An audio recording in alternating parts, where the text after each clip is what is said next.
we have a greater degree of access, more information now more than ever when it comes to how do we optimize for our life and the various aspects of our lives. We find ourselves struggling now more than ever.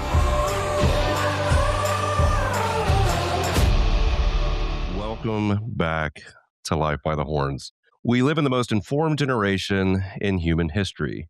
We can learn how to fix our marriage, scale your business, heal your trauma, optimize your body, all before breakfast. And yet, most people are still stuck. Same arguments, same habits, same excuses. So here's the uncomfortable question. If information changes people, why aren't we changing? Or worse, why does knowing what to do sometimes feel even more stuck? Today, I'm sitting down with Jake Kauffman, author of Let Love In, to talk about something most won't admit. Self awareness has become a trap. We consume, we analyze, we dissect, but we still don't transform. And at some point, self development becomes something darker. It becomes mental masturbation, a private, self soothing loop of insight, no real world results. So today, we're asking if information doesn't change you, what does? Jake, welcome. How are you, my friend? Dustin, I'm doing great. Thanks again for having me. Yeah, absolutely. So to start off, man, are we the most informed generation in history and the least transformed? Well, I think we have more access, easier access to information than any other generation before us. I think it's not a stretch, especially with the emergence of AI and AGI, which is going to be a whole other thing, right? So I think, yeah, we are the most informed, quote unquote, generation that's ever lived. And I think I heard this quote saying that life has never been objectively better, but subjectively worse. Why is that? Well, because as you mentioned, right, we we can optimize for our body, we can heal our trauma, right? All of these various things before breakfast, which is really just a tongue-in-cheek way of saying that we have a greater degree of access, more information now more than ever when it comes to how do we optimize for our life and the various aspects of our lives. And yet we find ourselves struggling now more than ever, right? You and I talked about this earlier today before this recording. We talked about how uh, the current generation, the young generation, is the first generation in American history that is quite literally dumber than the previous one. And a lot of that has to do, most of that, in fact, has to do with the introduction of technology in schools, whereby it removes critical thinking because we're able to get the answers with a real quick Google search. So it takes the efforting out of it, right? It takes the struggle out of it, but the struggle is where we grow. Yeah. When I think, I mean, at least for me, for the longest period of time, there's this like self gratification and this idea that we can learn our way into success. Sure. But whether it be books, conferences, networking events like today, I think for so many people, and maybe even for yourself early on, it creates this dopamine hit. Yep. But whether it be an hour a day, a week later, there's no change. Why is that? It's actually an unconscious attempt to maintain the status quo, if you think about it, because the emphasis is on continuing to gather more and more information as if that leads to change. But that's not the gap for most people. Most people are actually, if they are willing to be honest, whether it be with someone else or simply themselves, are aware of their problems. That's not the gap for most people. The gap is in accountability and implementing the necessary behaviors consistently that they need to do in order to make a change. Why is that? It's because of the internal resistance that comes up for them when they go about trying to make a change, the cognitive dissonance, right? Because it's uncomfortable. There's dying that occurs whenever we decide to make a change. And that's where most people give up. So at a certain point in time, reading books, listening to podcasts, Not that those things aren't inherently valuable, because they are, but awareness, that's just the first step when it comes to making a change. That is quite literally step one. But, and as you pointed out, it feels like a breakthrough. But the breakthrough has only happened at the level of awareness. It has yet to be realized in the external world because you haven't implemented or integrated that new level of awareness in your life yet. You haven't begun to take consistent action. And that's where most people stay. They stay at the level of awareness, right? Because they continue to have, for lack of a better phrase, more epiphanies about themselves and what goes into their behaviors and the drivers beneath their behaviors. And so it feels, like I mentioned, it feels like a breakthrough, right? But in the most simplistic terms, you are aware that there are rats in the attic, but the rats are still there. No actual cleanup work, no actual renovation has actually taken place. And I believe you shared this thought earlier in the week that, at least in Western civilization, we're told that we can fix 80% of our problems with more information, better systems, better processes, coaches, OPs, like the whole nine, and that 20% of it is you. You don't agree with that, though. Well, when you tell people that success is 80% psychology and 20% strategy, most people are going to agree with you. But what do their actions say? Do their actions agree with that assessment? Because if their actions actually agreed with that assertion, what would that look like? In all likelihood, they would consistently be receiving coaching or having a mentor or investing in mentorship. They would be consistently going to therapy, right? Workshops, et cetera, et cetera. All of these different modalities that we know, when you do them consistently over time, result in insignificant, sustained change, right? But most people aren't actually doing that. If you take an objective look at, right, their behavior, their results, and what they invest their money in. And that's why the saying goes, right, put your money where your mouth is. And so your actions paint a picture and they tell a story. So if you agreed with that, it's not just enough to agree with it theoretically, right? You actually have to back that up with action. So most people are going to agree with you when you say that, but most people's actions aren't going to actually speak to the fact that they indeed believe that. What it typically shows, especially with business owners, because, like you, I work predominantly with business owners, what their actions tell you is that they believe the opposite. They believe that 80% of their results come down to tactics and strategies. Right? But the best mentors are not going to give you tactics and strategies. They're going to transform your mindset, because your mindset ultimately determines how you self identify, your unconscious identity, and you can't experience sustained success unless and until you shift your unconscious identity. Yeah. Let, I want to unpack this idea of belief. So I would say, if I were a betting man, that most people believe Yep. that they are the problem. Sure. Yep. However, you've indicated that their actions Mm-hmm. are not truly in alignment with what they say they believe. So is it fair to say that most people believe this is good and what they should do, but subconsciously they're holding themselves? Correct. People are rarely what they say, but we are always what we do. And there's a very specific reason for that. For context purposes, what we say is simply a reflection of what we know. For context purposes, our conscious mind is responsible for what we say, but it's our unconscious mind that is responsible for what we do. So when you think about that, our unconscious, or what is going on in our unconscious, that's reality. That's reality. And so if you want to see what a person genuinely believes, all you have to do is look at their actions, their consistent actions over time. And even then, it can be somewhat misleading.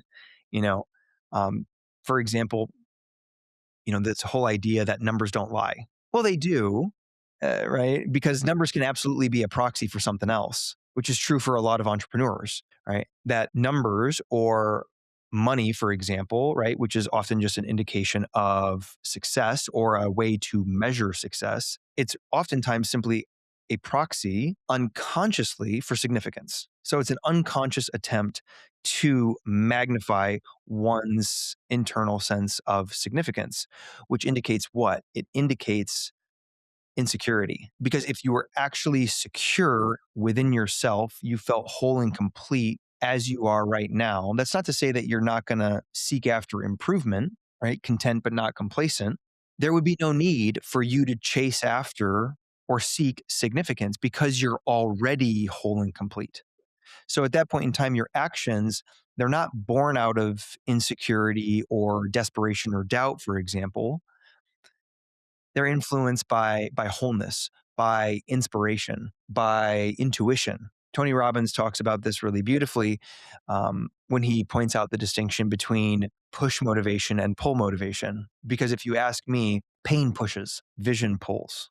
Push motivation, it's great for getting you started and getting you going, but it can't withstand suffering. People start to experience hardship, which, you and I have talked about on this podcast before, death, disease, divorce, disaster, and oftentimes everything starts to crumble, not because they're not able to handle uh, those things or overcome those things, but it's because who they have built their identity upon up until that point, it's built on sand. You can build a house on sand, to use a metaphor. That's not the question. The question is what happens when the storm comes. And that's where often people, most people, especially in business, find themselves. Do you believe that most people are in this constant pursuit of self development for self indulgence? Well, it certainly can provide people with a level of agency or validation, right? I'm doing the work, right? And look at me in doing the work. It's somewhat inevitable when someone chooses down the path of self-development that they bring their old performer personality into self-development with them. That is almost unavoidable. However, self-development in its truest form requires that we die to that part of our identity. Right? True transformation is always predicated on dying to something. Okay, well, dying to what exactly? In the Bible, Paul referred to it as the flesh. Carl Jung, the famous Swiss psychiatrist, referred to it as the false self, the ego, the admired identity, right? Who I think I need to be in order to be loved, accepted, and successful. But much of self development, however well intended, is actually in service of further bolstering that very identity, not actually dying to it, which is why whenever you come into contact with a mentor or a coach, you better make sure that they talk in the language of dying, of letting go, of surrender. Because if not, in all likelihood, you're just going to be rearranging the deck chairs on the Titanic. It's going to be same song, different dance, same package, different bow. And as I said, to you and everybody else earlier today, it's the ego operating under a new and different name, right? It's the false self simply dressing up. Yeah. So I want to go into this idea that David Bayer would say is self awareness purgatory. Yep. Well, why does knowing what to do sometimes make us feel more stuck instead of less? Well, that's simply an indication that you have not actually begun the work of proper application and integration. Awareness without action, 100%, it's mental masturbation. So we need both. My favorite author is a Franciscan friar by the name of Richard Rohr, and his school is called the Center for Action and Contemplation. And he would tell you that the most important word in the title is the word and. So we need both. We need both increased self awareness and new and different action. But if we're thinking about the steps to making a change, it starts with awareness. Right? What is stopping me? Right. This is the work of construction. Becoming aware of the internal blocks and barriers that prevent me from being as successful as I'm capable of being, regardless of what that's in relationship to health, wealth, relationship. Right? Becoming aware of what makes up the walls of my prison cell. Then comes the work of deconstruction, actually breaking through those interpersonal blocks and barriers. Then comes the work of what we refer to as reconstruction, when you start to take new and different action in the direction of, right, your vision, which has to be bigger than just making more money or having a successful business, right? That can't withstand suffering. We need to ultimately find a higher force for living, whether it be a higher purpose or a higher power. It can't just continue to be about us. Most of self growth, and once you see this, you can't unsee it. It skips construction and deconstruction and it goes straight to reconstruction. What are the new habits and patterns of behavior that you need to adopt in order to become better? And that's why, take the world of physical fitness, for example, yo yo dieting is so pervasive. Someone begins a diet, but they can't stay consistent with it, and they end up reverting back to their previous results, right? They gain the weight back. The statistics are absolutely damning when it comes to that. And this is not exclusive to the fitness industry. This is also as it pertains to New Year's resolutions, for example, or goal setting, for example, even finances, relapse from addiction. The statistics across those different facets are roughly the same in terms of people making a change, but at some point in time, like relapsing or reverting back to their former level of results. Why is that? Is it because of a lack of effort? No, it's because the focus was predominantly on effort. It wasn't on what prevented this person in the first place from achieving these results on their own, or what went into creating the results that they ultimately wanted to change, right? What had them gain the weight in the first place? Yeah. Yeah, I wanna lean into a thought that I heard last year from two different folks, one of them wildly known in Alex Hormozy, another one lesser known in Neil Filora. Two different thoughts, but I thought they were very interesting. So the first one was this idea of self-development with Alex Hormozy, and the question was around books.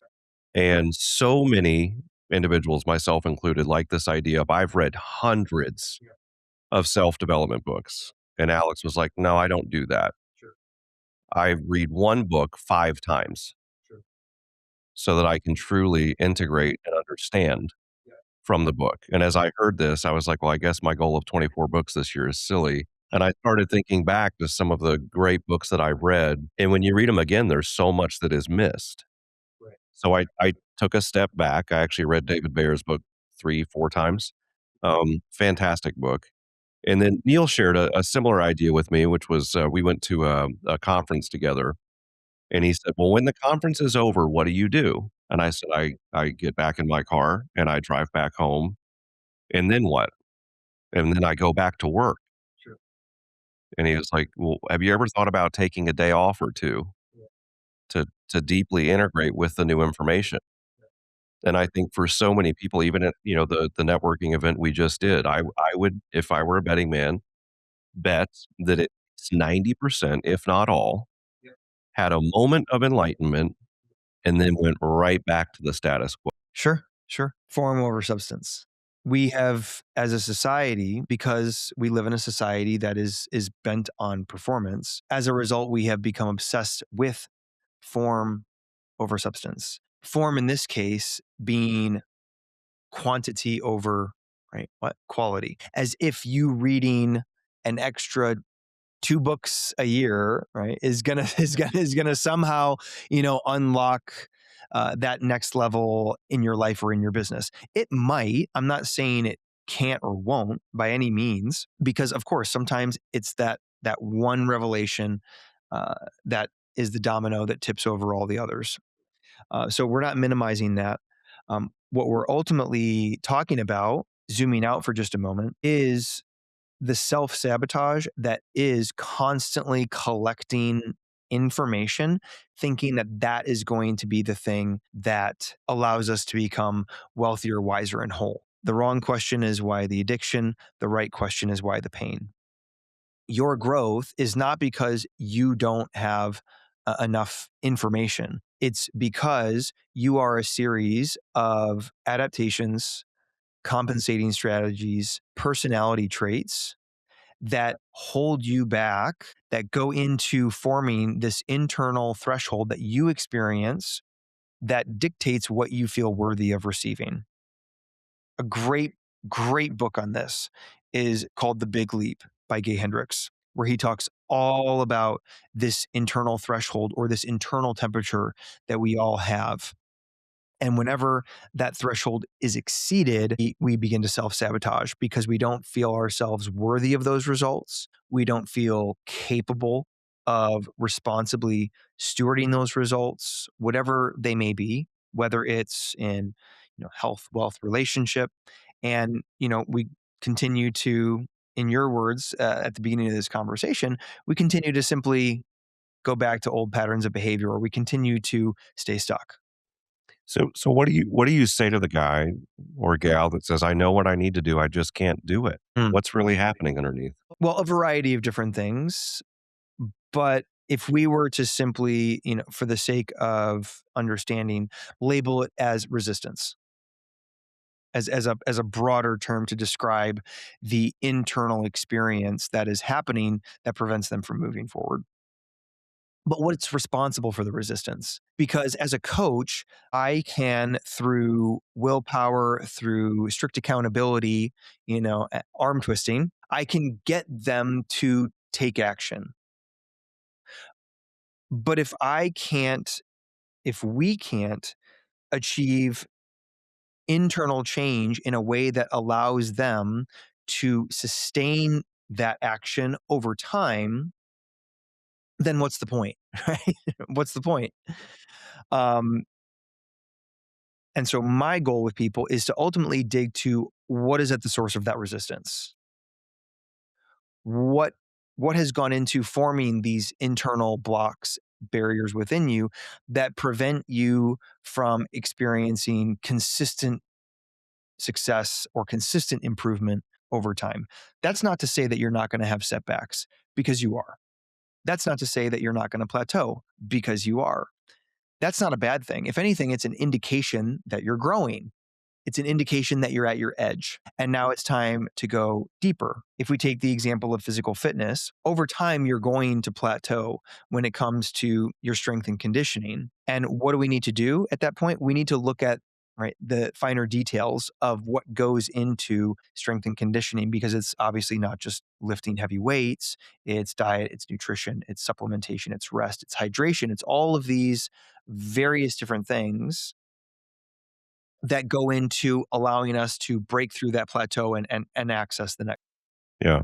Let's go deeper. So, most would say that if they're in an abusive relationship, they know it's not good and they should get out of it. Most would say, in the right frame of mind, they understand that substance abuse is bad.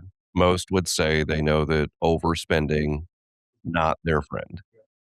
There are so many things that we choose, which I would call familiar pain over unfamiliar growth. What's going on at like a nervous system level for that person? Well, better the devil you know than the devil you don't, right?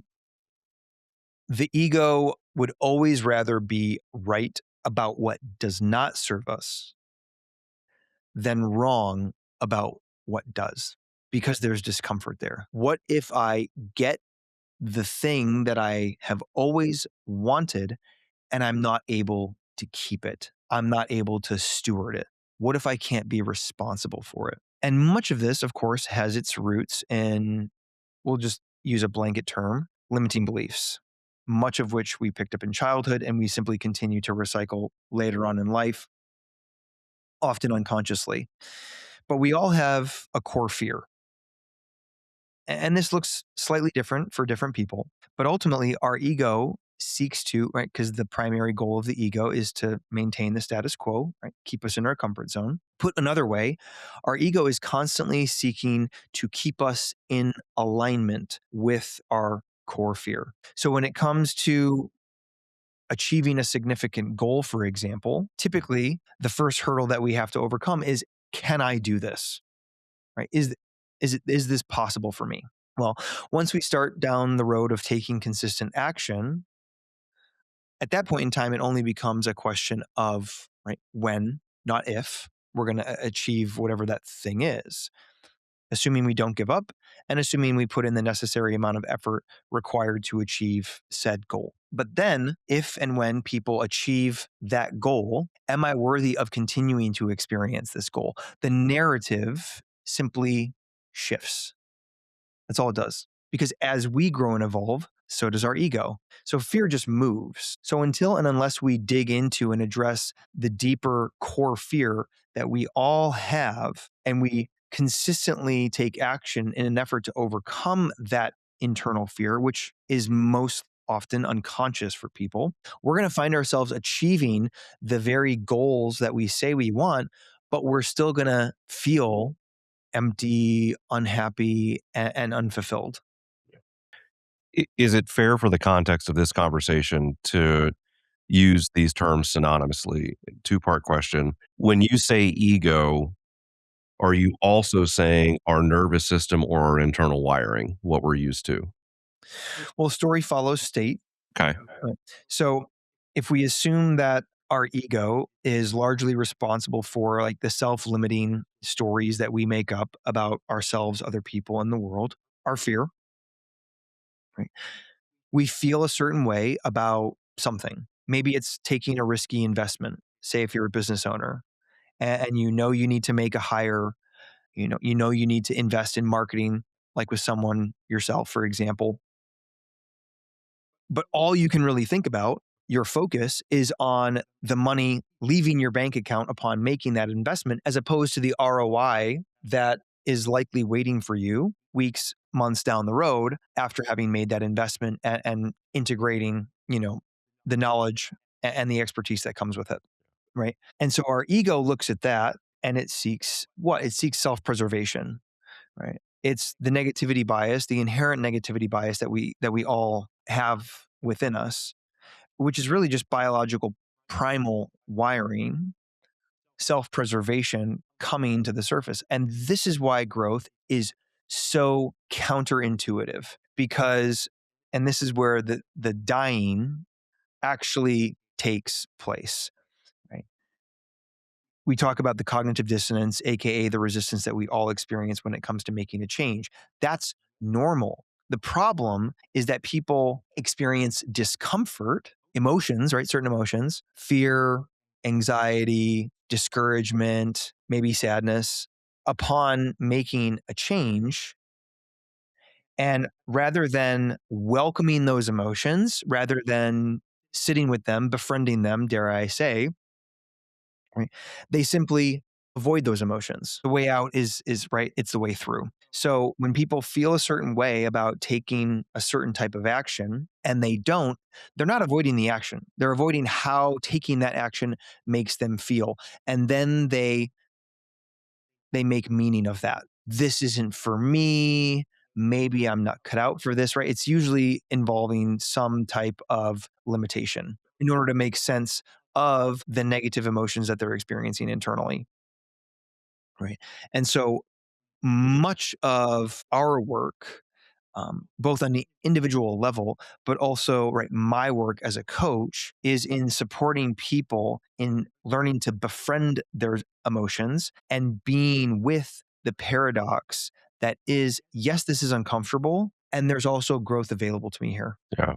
Can behavior change long term without identity change? Not if we assume that identity fundamentally is the precursor to everything. All of the results in your life and my life are simply a reflection of who I believe myself to be internally and how I consistently feel internally. Because it's those things that determine my attitude and my energy. And this is where the conversation becomes highly nuanced because, right, they've looked at this as it pertains to hedonic adaptation, if you're familiar, which is that people's overall level of happiness completely skyrockets. It used to be between $30,000 of income per year and $90,000 because now you're not struggling to meet your basic needs. You're maybe You're maybe able to take a vacation or two every year. So, of course, you're not stressing about money consistently, assuming you're being somewhat responsible. So, your overall level of happiness skyrockets. Now, if we just for inflation, say in the last 15, 20 years, call it 125, $130,000 ballpark. Beyond that, your happiness only increases very insignificantly, very insignificantly beyond this like threshold of like 125, $135,000. Okay. What goes into increasing your overall level of happiness and fulfillment beyond that? It comes down to largely environment, attitude, and perspective. And those things have to be cultivated. It takes practice, for example, to develop an attitude of gratitude, simplistically put. Neurologically, we cannot be, it is impossible to be both grateful and anxious at the same time. So, as cliche as it may sound, right? And, if you're listening to this and you're like, okay, here we go, another guy talking about the power of gratitude. Um, but it does. It changes our physiology because every thought produces a chemical reaction in our body. So it right, determines our attitude, our energy. And it's those two things that predominantly dictate our actions and our decisions, which get us all of our results. So if we want to optimize for our decision making or our action taking, start with your belief system and your identity. The moment you start to optimize for those things, you're going to start to feel differently. Your attitude is absolutely going to shift. You're not going to really have to do anything. You're just going to start to experience a more positive outlook towards life, towards relationships, even towards hardship, because you're going to start to adopt this train of thinking that says everything is always working out for me. That's not to say bad things don't happen. Of course it does. But what are you really doing? You're priming your mind to one, see opportunity, because there's always an inherent amount of opportunity in every breakdown, right? And this is the work of alchemy that even in the midst of the most horrific pain, there is the opportunity to alchemize this experience and turn pain into progress or or interpersonal power, whereby the pain that I am experiencing in this moment and the lessons that I experience as a result can be used in service of other people who may be going through something similar. And so that's what much of our work comes down to is optimizing for, how you think, therefore how you feel and how you, act and decide. When you change your relationship with you, you change your relationship with everything around you. Yeah, 100%. So if the subconscious is running the show, how do we access it? Well, reading books is, reading book at a very basic level, reading books and listening to podcasts can be a great first step. And you have blind spots. I have blind spots. You have biases. I have biases. We all have limiting beliefs that we are unconscious to that we continue to bring into everyday life. And so if we want to take right that next step in our growth at a certain point in time, that's I'm not saying that you should stop reading books by any means, but at that point in time your strategy has to change if you want to kind of break through whatever plateau you run into and you start to access that next level of growth because books and podcasts are only going to take you so far. At a certain point in time, you need to have a mirror and you need to have accountability. I believe that accountability is what attaches commitment to a result because we're always going to be our own worst enemy. And so at a certain point in time, you need to have that mirror who is going to reflect back to you the limiting beliefs that show up in your life as a result of where you're at on your journey, whether it's, your career journey, whether it's right in your relationship with your wife, your spouse, your partner, and what is consistently coming up for you, or your financial situation. Right, all of those things are a journey, and don't get me wrong, we oftentimes get it wrong more than we do get it right. But if you're committed to continuous growth, well, then that requires continuous investment. There's really no way around that. If you want to continue to build muscle, you got to keep going to the gym. You have to prioritize progressive overload, right? And you have to continue to add weight so that the muscles are under a constant state of tension. You and I are no different on the interpersonal level, because as you continue to experience new and different results in your life, as you continue to grow, what does your ego do? Your ego also grows. Yeah. So, in my opinion, visualization is probably one of the most simplistic forms of accessing the subconscious. We see it in sports psychology. What are these guys and gals doing? They're practicing hitting the game-winning shot, hitting the home run, you name it. I would say that it's fair to say that it's then that visualization is not just positive thinking. It's more so neurological rehearsal. Sure, sure. Well, much of it's kind of ironic when I say this, that the key to positive thinking is actually negative thinking. And what I mean by that, it's simply eliminating negative thinking. Right?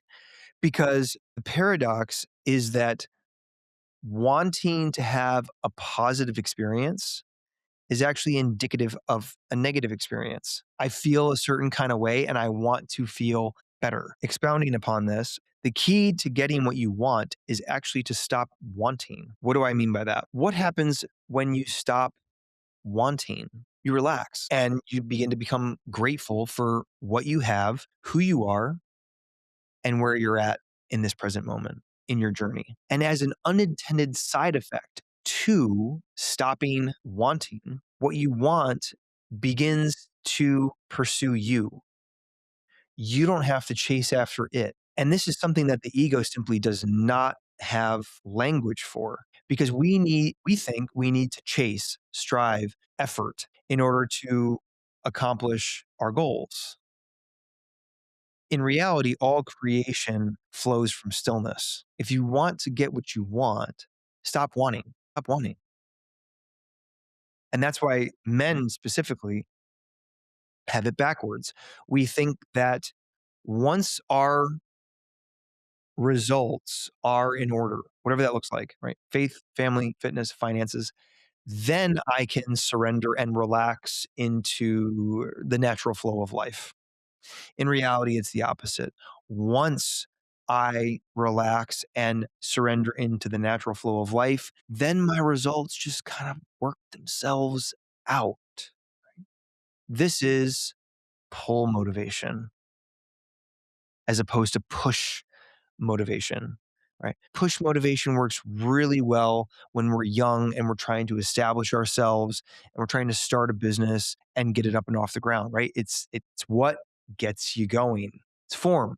But at a certain point in time, we need substance, right? We have to attach ourselves to something bigger than us, something that can withstand suffering, that, dare I say, seduces us into taking consistent action in the name of something beyond us, in the name of something greater. Real talk. Most marketing problems aren't marketing problems. They're business problems wearing a marketing hat. Cute, but very expensive. Maybe you're getting traffic, but it's not converting. Maybe you're converting, but your average sale is too low. Maybe things are fine, but not scaling. That's usually a system issue, not a need a new ad issue. So here's the move. Let's hop on a short call, look at your business, and see what's really holding your growth back. No pressure, no pitch, just a fit check. If we can help, we'll tell you how. If we can't, we'll tell you that too. Tap Learn More and grab a time. So I shared something on social media about a week ago. And a year ago, I was taking some creative course. And as a part of the course, they talked about the power of visualization and more specifically, dream boards. Your perfect life. And I'm like, I've been down this rabbit hole before, waste of time. I did it anyway. Um, Ironically enough, it's my desktop background over there. So I put together this collage of like what I wanted life to look like. I didn't think much of it after. and I was not doing, as you would say, pushing Sure. towards that. Yep. Ironically, Yep. I see it every day, don't think much about it. And I was leaving my office, I think last Friday, and I looked at it for a moment and I really started to analyze it. And I'm like, holy shit, 90% of what's on here came to life. I got to experience it last year. So is it fair to say that, especially with the idea of visualization, the brain responds to vivid imagination similarly to real experience? So the subconscious can't distinguish between you imagining something and it actually happening. They've actually studied the brains of people where and I think everyone has done this at a certain point in time. They have had them imagine winning the lottery and what they would do with the money. And the neurological chemical reaction that is happening inside of the brain is the exact same as someone who has actually won the lottery. And so, from that perspective, visualization can absolutely be an incredible tool, right? When it comes to great, because what is actually happening is you're priming the reticular activating system in the brain. So we've all experienced this. We start to think about blue Jeeps, and then we begin to see blue Jeeps everywhere. Right. It's not because the number of blue Jeeps actually went up. It's because we primed our brain to notice them. And so there's a lot of power in making a vision board or a dream board where we're literally putting together a collage or a picture of what we want our dream life to be, and we're priming our brains to notice success, notice opportunity, as opposed to simply reverting back into negativity bias or fear, right? Which is actually like our default wiring. Like all of our brains are actually wired to a victim mindset. So in order to move beyond that, it's actually called internal, or excuse me, it's actually called external locus of control, where we blame other people or other things outside of ourselves. So our brains are naturally wired to negativity bias, to a victim mindset. In order to shift into internal locus of control, which says, I am the source of every result in my life, good or bad, right? Radical responsibility, extreme ownership, that has to be cultivated. It happens by disciplining our mind, our perspective. And of course, vision boards are really just an exercise in doing just that, training our perspective. So, in an effort to try to tie this all together, visualization is a primer.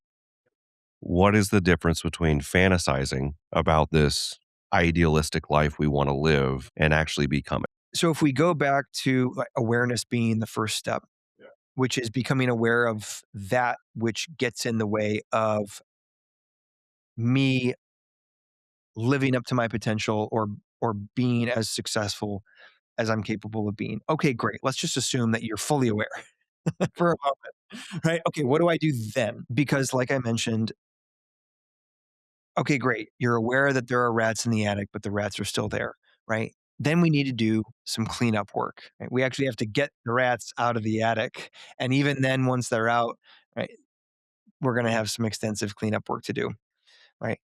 This looks like the work of self acceptance. This is where healing actually takes place, which is in the work of forgiveness, forgiving those who have wronged me, forgiving myself for the mistakes that I have made in the past, how I've hurt people, making peace with what has happened to me, choosing to see those painful events, those painful moments, those mistakes as blessings because we come into wisdom painfully. Yeah.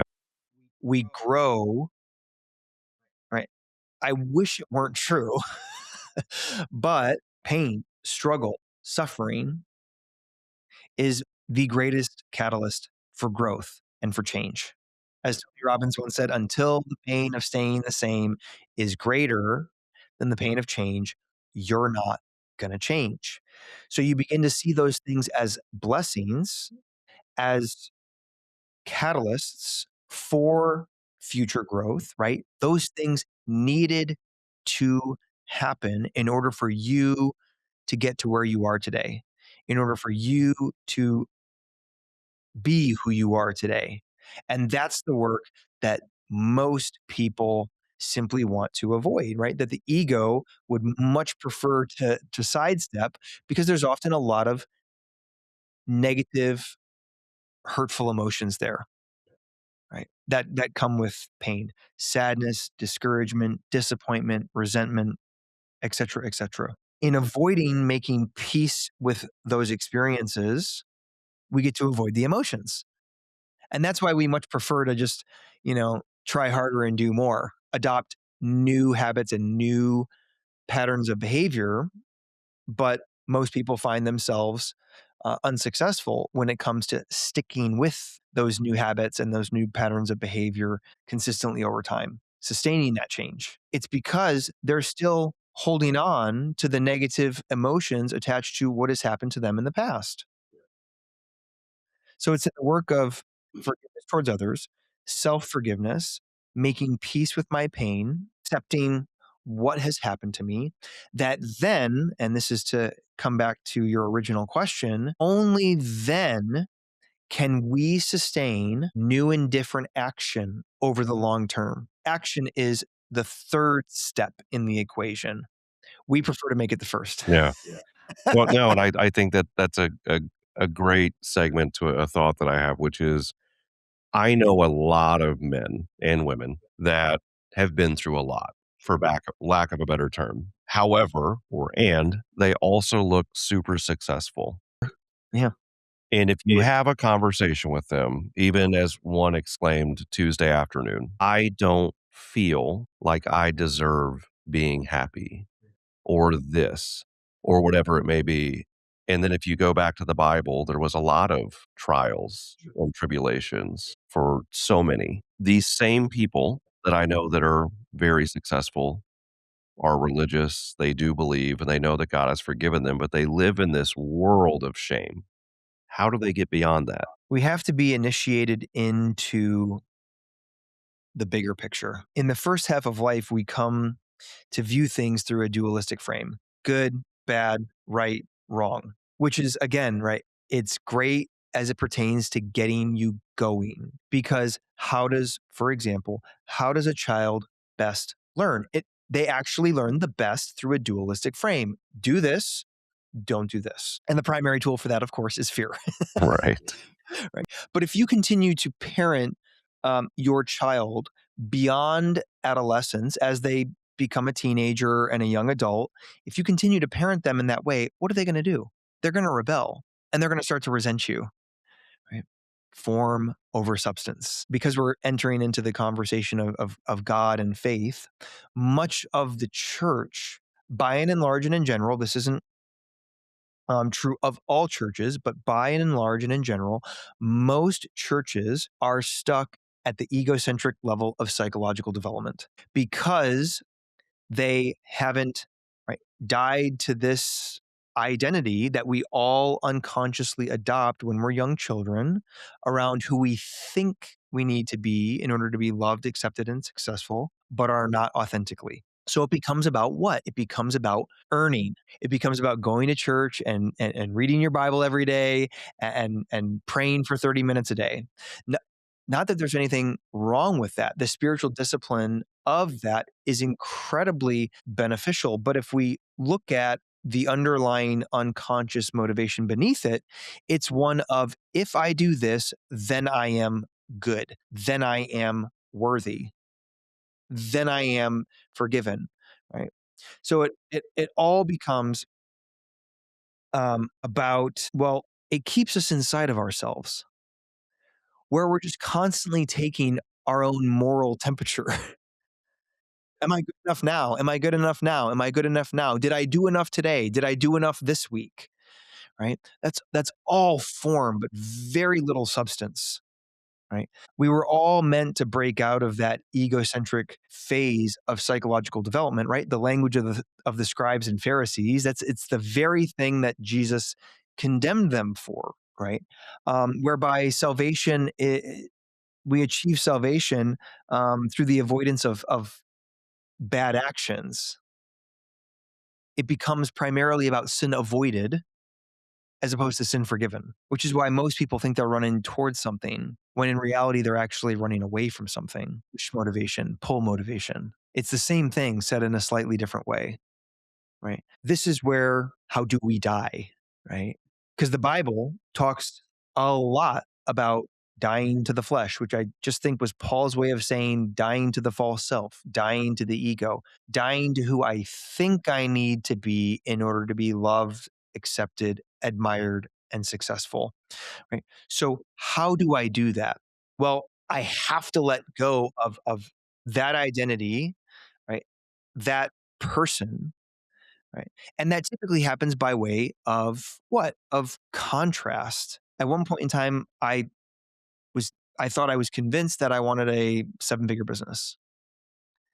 And then I started to realize, you know what? My margins were better when it was just me and my assistant, and I was able to pay myself more money when we made $500,000 as opposed to when we made 1 million and had more team members. And I'm not saying that you shouldn't want that. I'm not discouraging anybody from aspiring to accomplish that. But that proves to be a really empty game because what was it ultimately about? It was ultimately a proxy for me feeling significant. And if you're not enough without it, you'll never be enough with it. So it wasn't until I started to determine, okay, well, why do I feel insignificant? Which is ultimately the driver and the need for me to feel significant. Well, why do I feel insignificant? What is that about? Where does that come from? What experiences are responsible for that? And doing that deeper internal self acceptance work around the painful experiences that I went through growing up that had me feel insignificant and therefore striving for significance, was I actually able to then feel significant? So the whole worthiness game kind of has to fall apart because you realize what it's actually rooted in. It's actually rooted in people desiring to be and feel good enough, right? But the message of the gospel is that you're not worthy. Well, you are, but it just has nothing to do with you. Right? Right? Has nothing to do with you. Has everything to do with what? Everything to do with Christ and the fact that he died on the cross for your sins and therefore declared you as worthy, right? So you are worthy. It just has nothing to do with you. It's not something that you can achieve or earn, right? Grace has nothing to do with earning. It has everything to do with realizing and simply accepting. But that flies right over the head of the ego. The ego insists on needing to earn it or to achieve it. Yeah. And I think that's a Right. great thought to land this on. Well, if information created transformation, we'd all be healed, disciplined, wealthy, present, but information speaks to the mind. Identity lives in the subconscious, and your life will always reflect who you believe you are. So maybe the real question isn't, what do I need to learn next? Maybe it's, who do I need to become? And am I willing to rehearse that version before I ever feel like him? Because staying stuck isn't about ignorance. It's about comfort. It's about identity, and it's about safety. Transformation, transformation cost you the old version of you. So tonight, don't open up another podcast. Don't start reading another book. Don't mindlessly scroll through social media and save another clip. Close your eyes. Meet that version of you who already handled it better. And tomorrow, act like him. Jake, I appreciate your time as always. Thank you so much, my friend. Always a pleasure, Dustin. Until next time, guys, Life by the Horns.